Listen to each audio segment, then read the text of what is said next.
je vous en parlais un peu plus tôt ce matin. Écoute, on rentre en campagne électorale, ça s'en vient prochainement. On parle d'enjeux nationaux, beaucoup. C'est ce qu'on entend parler depuis, je dirais, le mois de février, facile. Mais il y a quand même quelques enjeux régionaux qui sont très, très importants. Puis, tu sais, souvent, quand on parle du parti de Maxime Bernier, il se dit deux choses. On entend beaucoup le discours du chef, qui est là pour représenter tous les Canadiens. Et puis, on entend aussi souvent parler du CV de certains de leurs candidats qui, des fois, effectivement, ça peut paraître douteux. Mais quand même, dans la région de Québec, il y a un candidat que j'ai déjà rencontré à l'époque où il se présentait à la mairie contre Régis Labombe. Il va se présenter ni plus ni moins dans la circonscription possiblement la plus politisée au pays. La circonscription de Louis Hébert. C'est Daniel Brisson que je veux vous présenter ce matin. Comment ça va, Daniel? Oui, merci. Bonjour, ça va bien? Oui, très bien. Daniel, je veux surtout te parler de de toi puis aussi de la plateforme du PPC pour la région de Québec. Je sais que tu vas me donner plus des grandes lignes, tu me la dicteras pas au complet parce qu'elle n'est pas encore publiée, mais il y a quand même certains trucs qui sont d'intérêt pour les auditeurs. Tout d'abord, toi, Daniel Brisson, t'es très politisé parce que tu t'étais présenté contre le maire Labombe la dernière élection. Oui, c'est ça. Et aussi, je me suis présenté au provincial en 2012, Parti conservateur du Québec. Je suis impliqué en politique depuis 87, en fait, à travers toutes mes activités professionnelles, mes études. Pourquoi? Parce que je suis un citoyen engagé, tout simplement. Et je me suis impliqué tant au municipal, fédéral que provincial. Et Québec est une ville particulière pour cela. C'est une ville de pouvoir historique. Alors, il y a beaucoup d'enjeux fédéraux, nationaux et locaux.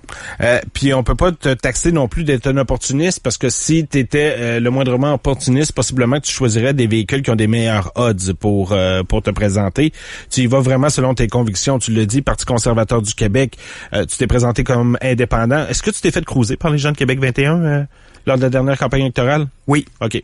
Donc, tu as quand même décidé d'y aller. C'est une question de circonstance, d'entendre, tout simplement. Et j'étais membre du Parti conservateur du Canada depuis 2003. OK. Que j'ai quitté donc l'année passée pour toutes sortes de raisons, mais ce qui m'a vraiment fait faire le saut vers le PPC de Maxime Bernier, Parti populaire du Canada, c'est la force des convictions de Maxime Bernier que j'ai connu finalement encore plus dans la course à la chefferie, mais je le connaissais d'abord. C'était pas mon premier choix, Maxime Bernier, pas du tout. Ni Yann Taucher, d'ailleurs. C'était pas ni l'un ni l'autre n'étaient mes premiers choix. Mais je suis sûr et convaincu que Maxime Bernier, il tient ses convictions. Il changera pas d'idée, ce n'est pas une girouette. Et ce qui m'a vraiment donné le go pour embarquer avec lui, c'est lorsque je voyais le PCC embarquer encore avec des accords de Paris. Évidemment que je suis contre, c'est une fumisterie. Puis là, ils veulent éliminer la taxe de carbone, mais remplacer ça par des pénalités de production à la tonne encore. Les objectifs sont pas définis, les limites sont pas définies, on sait pas c'est quoi le niveau de CO2 qu'il faut baisser, donc c'est n'importe quoi. Et je suis tanné du bipartisme canadien. Ce que Maxime Bernier a cassé aussi, ce que j'ai compris lorsqu'il l'a fait, pour l'avoir déjà vécu ailleurs dans le passé avec le Parti libéral fédéral, lors de la course Paul Martin, Jean Chrétien, Maxime Bernier a cassé le bipartisme. On a une chance d'enfin sortir du traditionnel discours d'un parti. On remplace l'autre, on élimine l'autre, on leur remplace l'autre à la prochaine élection. Alors, on a une chance d'y aller pour les convictions, et c'est ce que j'ai choisi avec plaisir. Et tu réponds quoi aux gens qui vont dire, souviens-toi de l'époque de l'Alliance, du Reform, des conservateurs, où on splittait le vote de la droite, puis ça donnait finalement presque 20 ans de gouvernance libérale? C'est d'ailleurs Stephen Harper lui-même qui a fait cette division de vote. Mais pourquoi? Parce que le Parti conservateur de l'époque, ça représentait pas les intérêts. Il s'appelait Progressiste conservateur. Oui, Progressiste conservateur. Et je suis là, c'est lui pour me rappeler dans les raisons pourquoi qu'on avait mis dehors le Parti conservateur du Canada, c'était la corruption. Des scandales de corruption aux 2 semaines. Il y avait même pas Internet à l'époque. Alors, ça n'arrêtait pas. Et il y a eu toutes sortes de concours de circonstances qui fait que Jean Chrétien est resté au pouvoir. L'achat des votes, entre autres, via l'argent des contribuables eux-mêmes. Alors, nous, on casse ce mode-là, je vais en parler justement dans la région. On n'est pas là pour acheter vos votes avec votre argent. Est-ce que la rencontre... comment ça s'est passé, la rencontre avec Maxime Bernier pour qu'on officialise Daniel Brisson comme candidat dans Louis Hébert? Parce que c'est une circonscription importante, là. Et tu peux pas choisir ça au hasard. Tu choisis pas le premier qui lève la main, là. Non, mais j'ai fait le même processus que tout le monde, tous les candidats. Alors, on a des entrevues, j'ai envoyé mon CV, et j'ai eu une entrevue ensuite téléphonique qui était longue. Maxime, je l'avais rencontré déjà lors de ses présences au Parti conservateur du Québec. Il était venu à nos congrès. Alors lui, vous voyez, cette conviction, il a jamais regardé en arrière. Il a toujours appuyé le Parti conservateur du Québec parce que c'est le parti provincial qui représentait le plus proche ses idées. Et je l'avais côtoyé déjà, puis j'avais discuté avec lui, même à la course à la chefferie. J'étais pas d'accord avec toutes ses idées, puis j'ai eu du sang en pleine face. Donc, il me connaît très bien. Mm-hmm. Et les organisateurs me connaissaient aussi. Donc, c'est un choix qui s'est fait avec l'association de Louis Hébert aussi, en partenariat avec les gens locaux de la place. Là. Le député à l'heure actuelle, c'est Joël Lightbound pour le Parti libéral. Les conservateurs ont annoncé quand même une candidature qui a une certaine envergure avec Marie-Josée Guérette qui sera la candidate. Ce sera... Et puis tu sais, c'est toujours, je dis, c'est hyper politisé.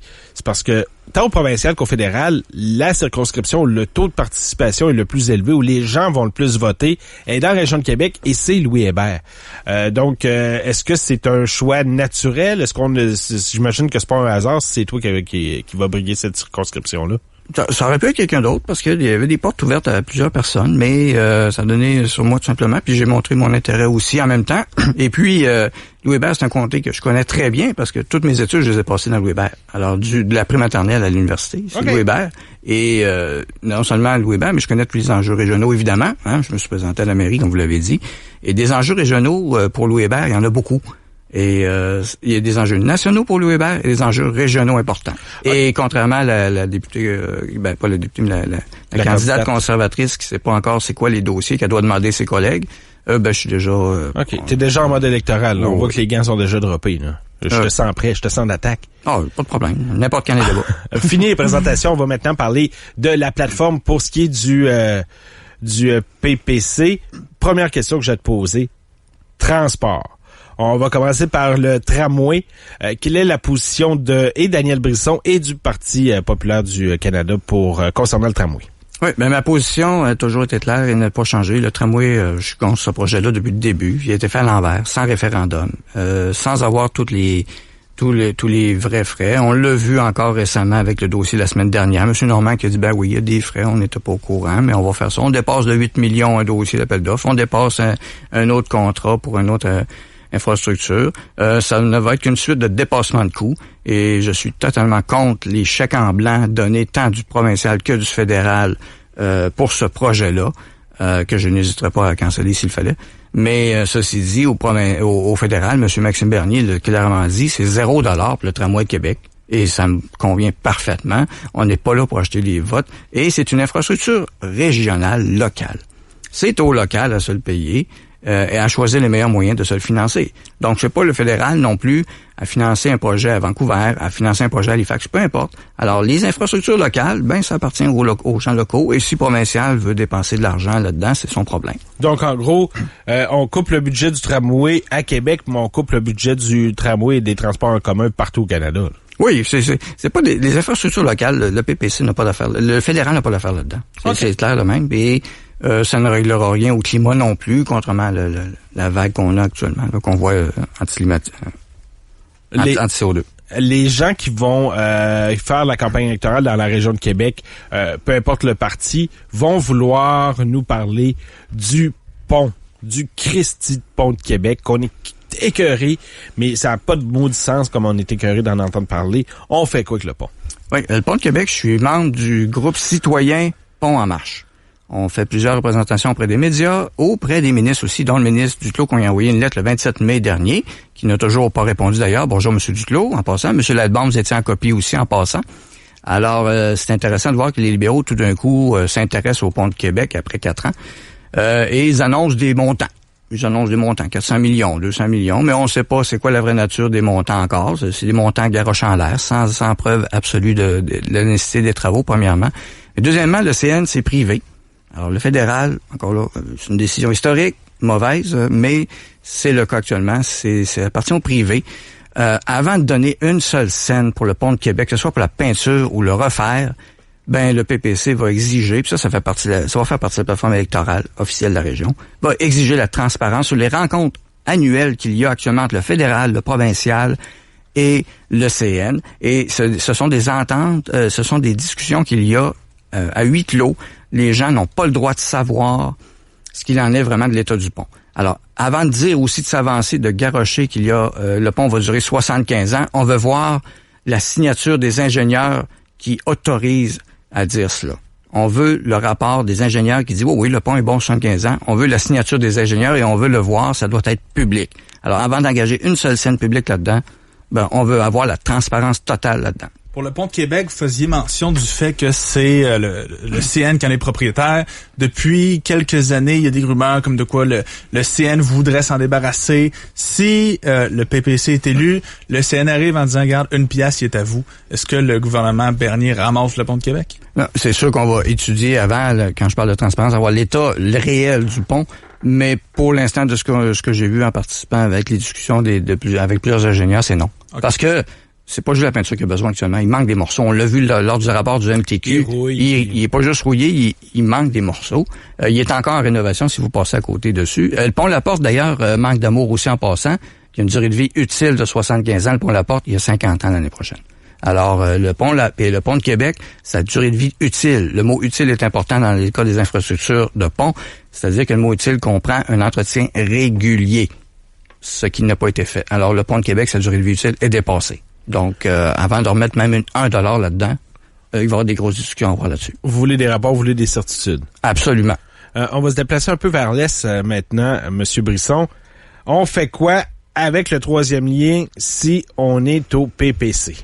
Oui, on supporte le 3e lien, évidemment, mais encore là, c'est une infrastructure locale, comme on vit, ça vise avec nos grands projets globaux nationaux, mais on va s'assurer que d'abord, l'environnement soit respecté, parce que Fleuve Saint-Laurent, c'est juridiction fédérale, hein? Mm-hmm. Alors, on va s'assurer que la construction se fait selon les règles environnementales, mais aussi, on va s'assurer qu'il n'y aura pas de groupes environnementaux qui vont bloquer et le ministère de l'Environnement du Canada qui va bloquer le projet pour des raisons idéologiques. Pour des quenouilles, là. Peu importe. Donc, autrement dit, le projet devra respecter les normes environnementales établies avec le ministère de l'Environnement du Canada. C'est correct. Respectez ça et respectez le fleuve, s'il vous plaît. Et c'est un autre volet régional, rapidement, je vais parler ensuite, c'est que le pont va se faire. Le 3e lien, on est pour. C'est une infrastructure locale importante. Peut-être qu'il y en aura d'autres aussi sur le fleuve, ça sera à voir. Et tant qu'à parler régional, on peut parler de la route 20 aussi. C'est la transcanadienne. Oui. Ça, je dévoile pas tout actuellement ce matin. Mais il va peut-être avoir un volet spécial pour ça. Un volet spécial pour la transcanadienne. Pour la transcanadienne et par la fleuve Saint-Laurent. Une espèce de 3 voies tout le long, là. Du moins, c'est minimum. C'est ce qu'on aimerait. Mais ça va plus loin que ça. On se situe où par rapport à la fameuse question, à l'épineuse question, parce que je sais que le gouvernement de François Legault a déjà statué là-dessus. Pont ou tunnel? Ça, c'est les ingénieurs qui sont les mieux placés pour le dire. Les deux ont des avantages et inconvénients. Alors, les tunnels, il faut comprendre que ça règle pas le transport des matières dangereuses, évidemment. C'est pour ça que, personnellement, j'avais une préférence pour un pont. On y a été avec peut-être des lobbyistes de l'île d'Orléans, si on peut dire ça comme ça. Parce que c'est pas vrai que tous les ponts défigurent. J'arrive des États-Unis, j'en vois, je n'ai vu des nouveaux ponts encore. Oui. Ça défigure pas du tout. En fait, il y a certains ponts, je prends des photos à chaque fois que j'y vais, parce que ce sont des structures incroyables maintenant. On est en 2019, on n'est plus en 1920. Et il y a des ponts-tunnels aussi que je traverse à tous les années qui sont spectaculaires. Alors, pendant qu'on taponne ici, en passant le Chesapeake Bay Bridge de 26 km, sont en train de refaire une 2e voie parallèle pour éviter dans le tunnel qu'on se rencontre. Alors, c'est un pont-tunnel qui a été fait en 1968. Ils l'entretiennent. C'est un pont payage.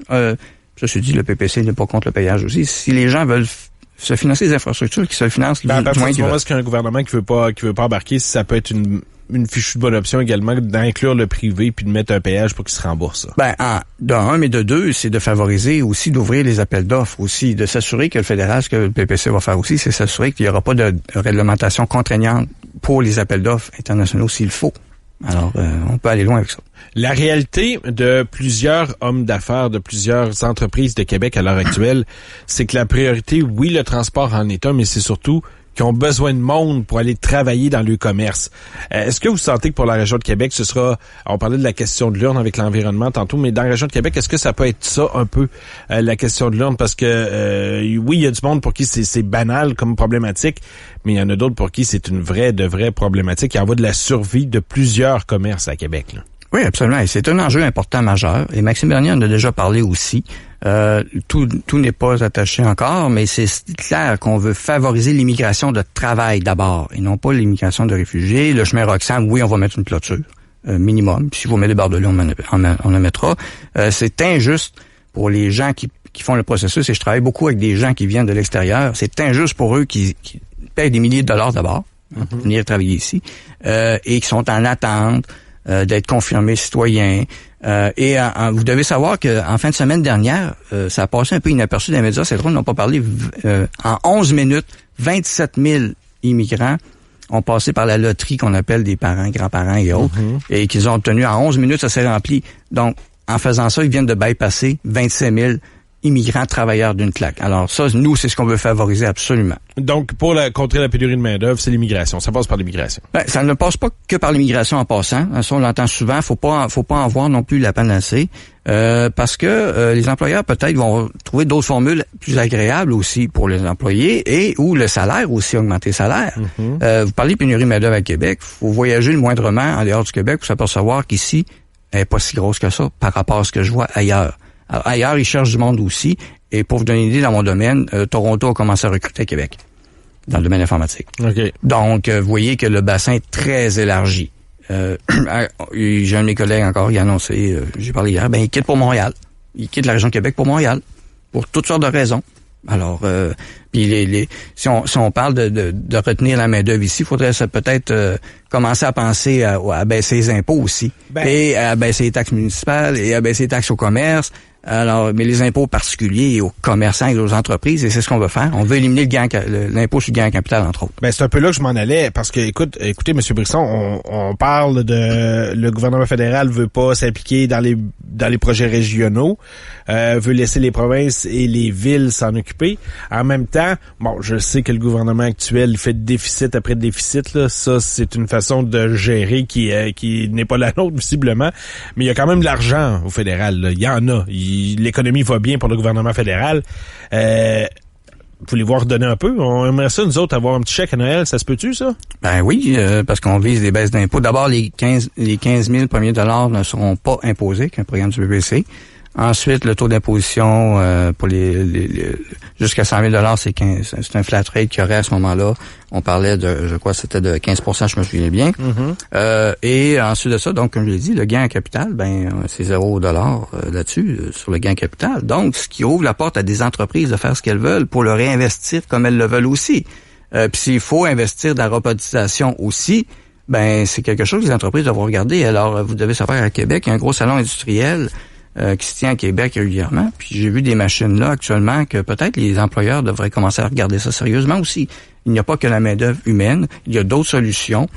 Et de dire que l'immigration va régler tous ces problèmes-là, c'est complètement faux. Et c'est complètement populiste de dire ça. Monsieur Brisson, il y a un sujet duquel on parle pas souvent au fédéral. Pourtant, le droit criminel, c'est une juridiction fédérale, là, c'est la pédophilie. T'as Scheer qui a fait une annonce, lui disait que ce sera 5 ans minimum pour ce qu'on appelle en anglais le child abuse, là, la pédophilie. Cette semaine, on avait un cas d'un bonhomme qui avait agressé 2 enfants de 10 ans à qui la couronne proposait un 12 mois dans la collectivité.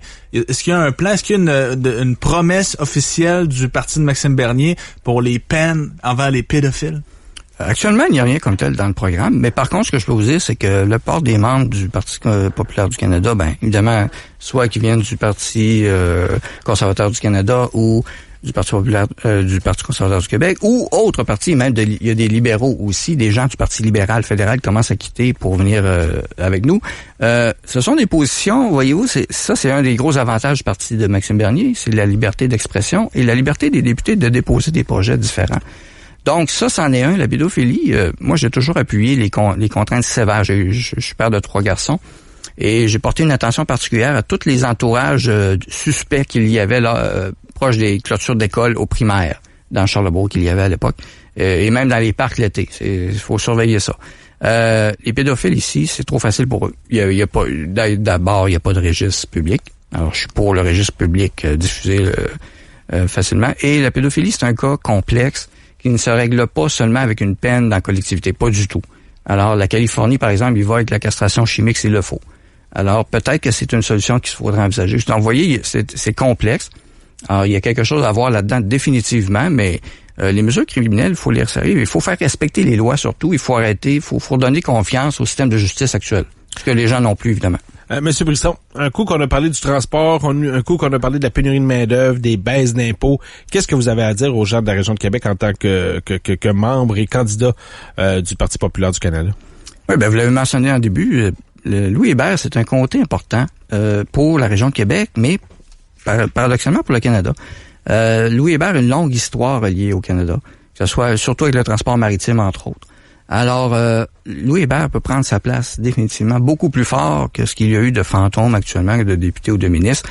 Et soyez sûr que je suis à l'écoute de plusieurs sujets. Je ne suis pas unilatéral dans mes idées. D'ailleurs, il y en a qui font des approches actuellement de différents secteurs.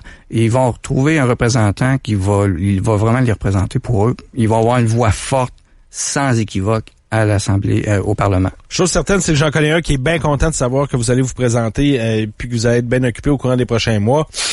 C'est Régis. Il va avoir la saine paix parce que pour les gens qui sont habitués au conseil municipal, Monsieur Brisson est un habitué. Va souvent poser des questions à Régis Labombe puis c'est souvent pas très tendre. Mais il faut pas oublier que je ne suis pas seul. C'est un parti, l'Alliance citoyenne de Québec, et les membres sont toujours actifs et le parti est bien vivant et nous surveillons toute l'actualité régionale. Alors, c'est pas parce qu'on se présente au fédéral qu'on est aveugle sur ce qui se passe localement. Monsieur Brisson, bonne campagne électorale. Merci d'être passé nous voir ce matin. Également, bon courage. Là, je vous vois en veston cravate. Là, ça va en être une chaude aujourd'hui. Hydratez-vous.